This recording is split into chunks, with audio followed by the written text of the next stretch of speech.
So a pretty challenging bit of coastline, the northeast coast of Scotland. Big tides, big seas and big cliffs, and one I'd been waiting for a weather window to do for a while. A linear journey, so many thanks to the couple from Gulspie and to Sid, the wind farm technician, for getting me back from where I left my car in Helmsdale up to Thurso. Unfortunately, a little bit late as I'd like to be for the tides.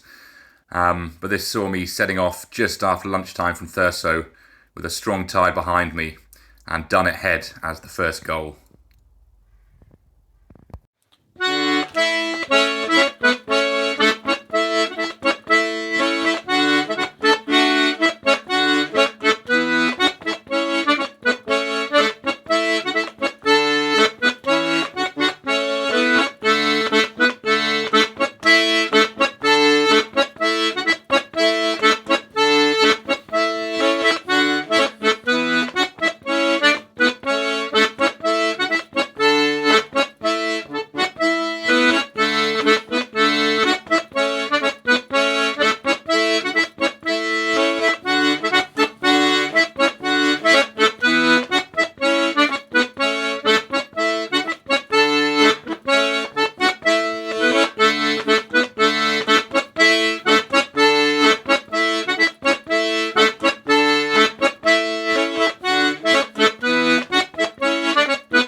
So a really challenging afternoon of paddling, pushed along by the swell, the wind and the tides. But it saw me moving pretty quickly, and by mid-afternoon I was on the east coast of Stroma in time to set up camp and cook my haggis and pasta. So the island of Stroma about 100 years ago had a population of about 300, but for the time I was there it was just me and of course all of the birds.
After a delightful morning of exploring more of Stroma in the sunshine, I set off at about 11 o'clock to catch the slack water crossing over the Pentland Firth, one of the most notorious stretches of water in the world, with more shipwrecks than almost anywhere else.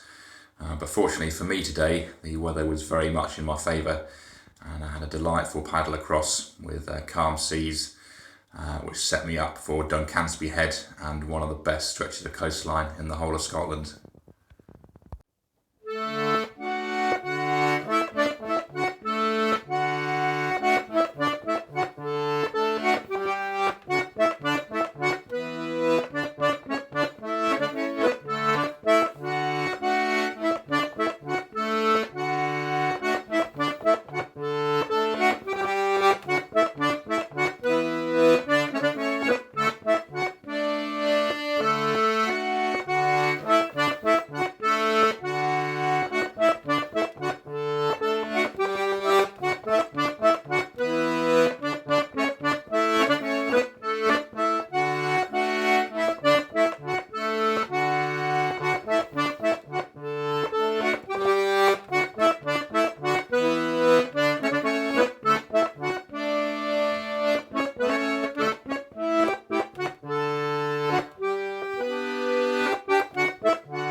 So a big day yesterday saw me getting in just before 10 o'clock. I was hoping for a lie-in, but I was woken early by a slightly odd solo yachtsman from Glasgow. Fortunately, he was offering me bacon and eggs, which set me up really nicely for the last 30k of my journey south down towards Helmsdale.